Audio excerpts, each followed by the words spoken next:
the 5 main pension news. Subscribe to stay informed.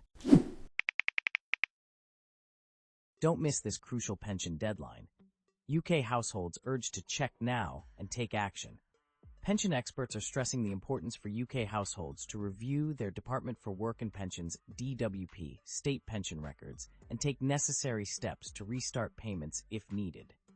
In recent years, a significant number of UK individuals have reduced or completely halted their pension contributions. Helen Morrissey, the head of retirement analysis at Hargreaves Lansdowne investment platform, advises to initially check if you qualify for any benefits that may require voluntary national insurance (NI) credits, such as child benefit or universal credit. If eligible, it's worth exploring the possibility of backdating a claim to obtain the necessary credits. Morrissey emphasized the need to resume pension contributions as soon as individuals can afford to, especially if they had to cut back or stop payments due to the cost of living crisis. Consolidating multiple pensions into a self-invested personal pension, SIP, or another pension option could also be a sensible decision after locating all existing pensions, according to Morrissey. Overcoming the fear associated with pensions is crucial to encourage engagement. Many individuals worry that they may have started saving too late or haven't contributed enough.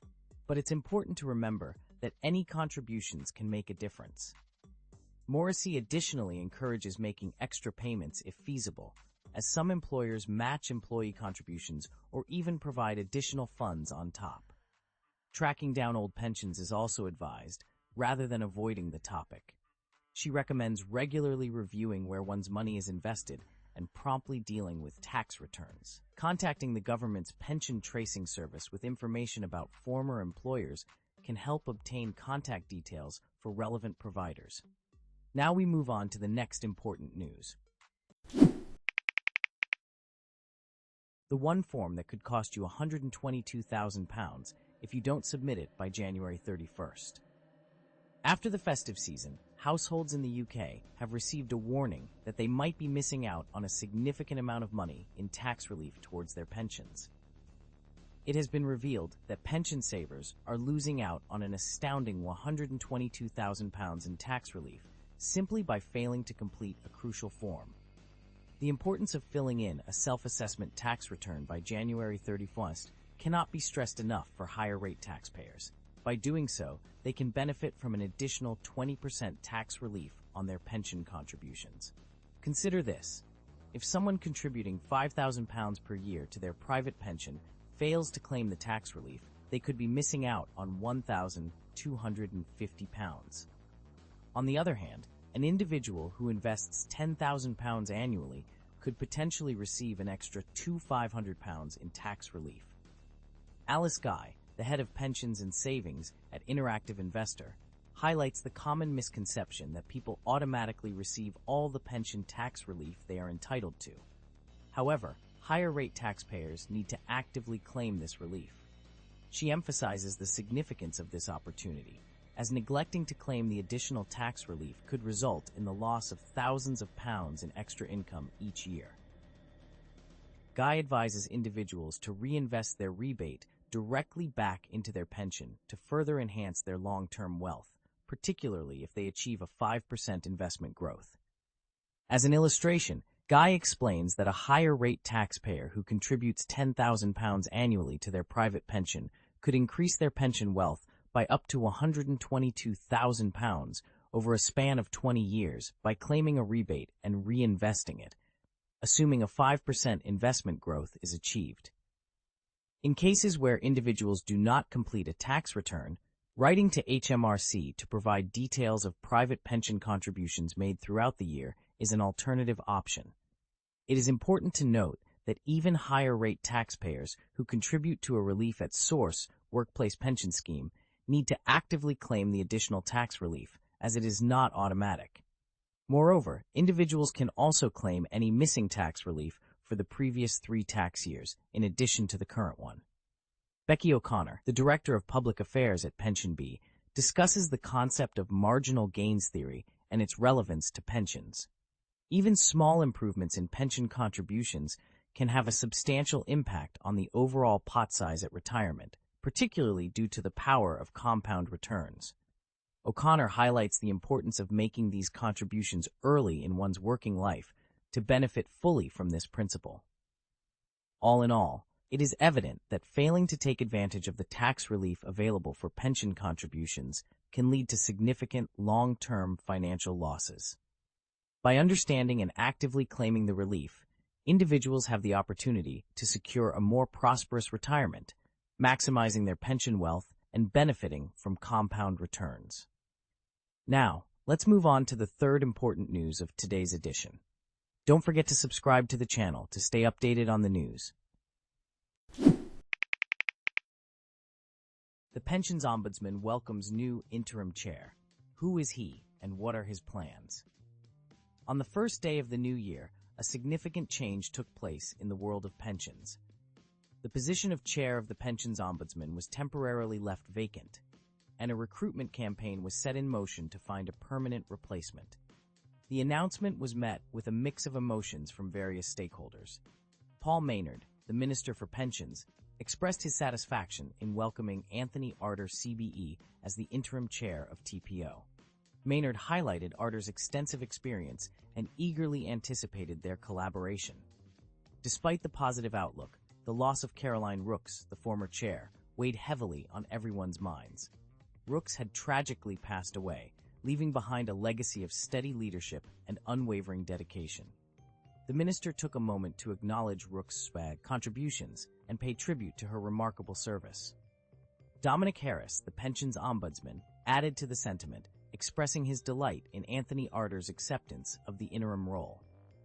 With Rooks' absence, Harris emphasized the importance of stability within the organization.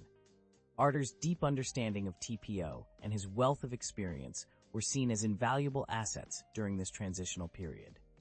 Harris expressed his eagerness to continue working closely with Arter, building on their already fruitful relationship. With humble acceptance, Anthony Arter CBE spoke about his mixed emotions surrounding his new role as TPO's interim chair. He recognized the profound loss of Caroline Rooks and the sadness that came with her unexpected passing. However, Arter also expressed his gratitude for the honor bestowed upon him and his enthusiasm for working alongside the non-executive directors, supporting Dominic Harris and his team. Together, they aimed to fulfill TPO's strategic objectives. Arter's appointment was well-founded, considering his extensive background and expertise within the pensions industry. As a former pensions ombudsman, a chair of the Ombudsman Association, interim deputy pensions ombudsman, and Deputy Pension Protection Fund Ombudsman, Arter brought a wealth of knowledge and insight, uniquely qualifying him for this crucial role. Anthony Arter would be stepping into the shoes of Caroline Rooks, who had served as the chair of TPO since September 2019. Rooks' sudden passing had left a void, one that Arter would now temporarily fill. In recognition of his responsibilities as the interim chair, Anthony Arter would receive an annual remuneration of £24,000. This monetary arrangement was based on a minimum time commitment of 36 days each year, reflecting the significant role he would play during this transitional phase.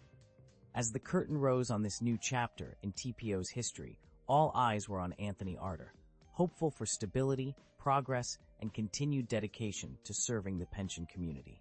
The interim period would prove to be a time of reflection, adaptation, and preparation for the future under Arter's capable guidance. There are two important news left in this edition. Stay with us.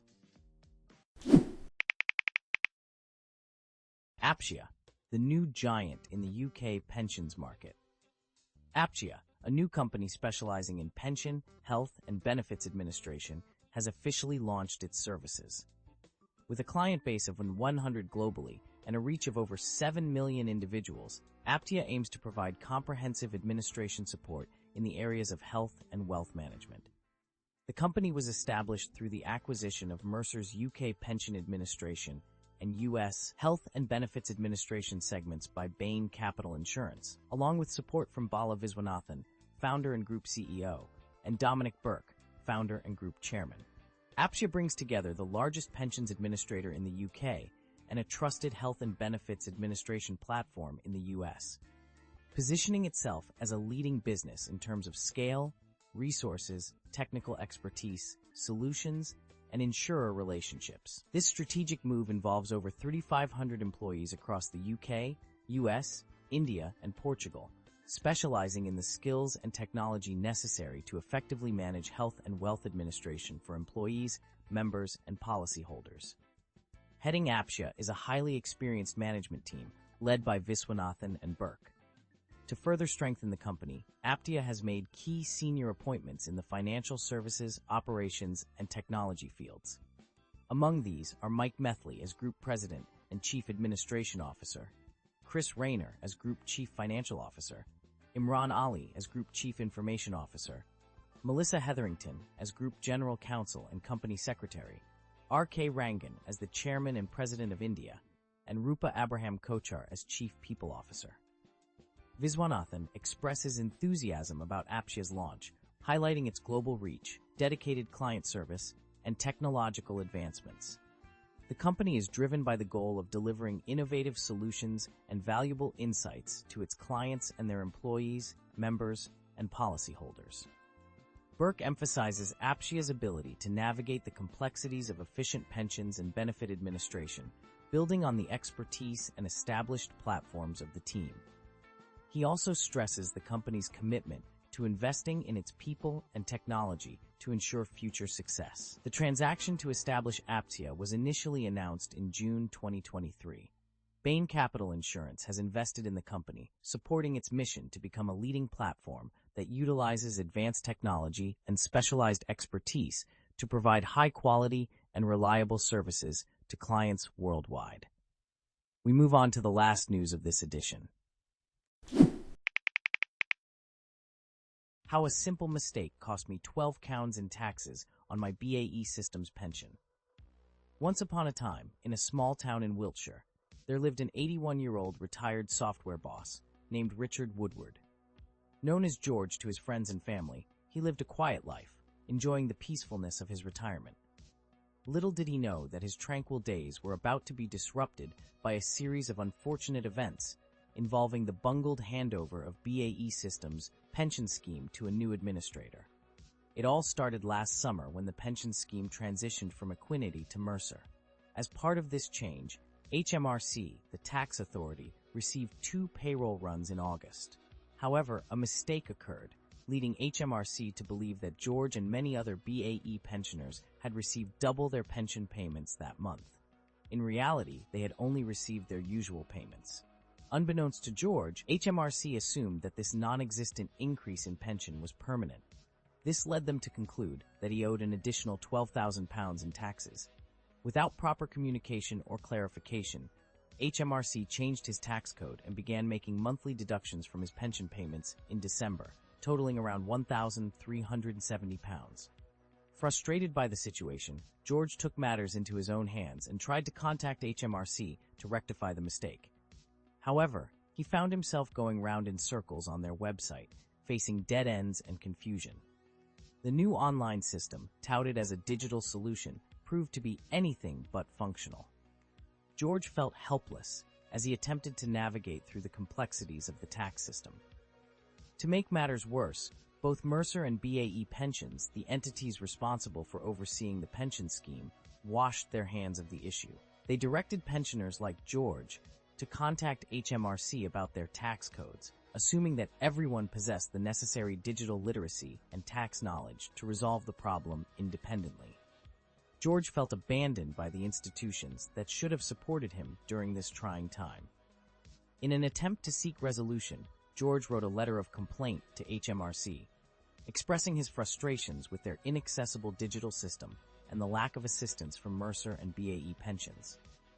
After receiving his letter, HMRC amended his tax code to reflect the correct amount of tax owed for the remainder of the tax year.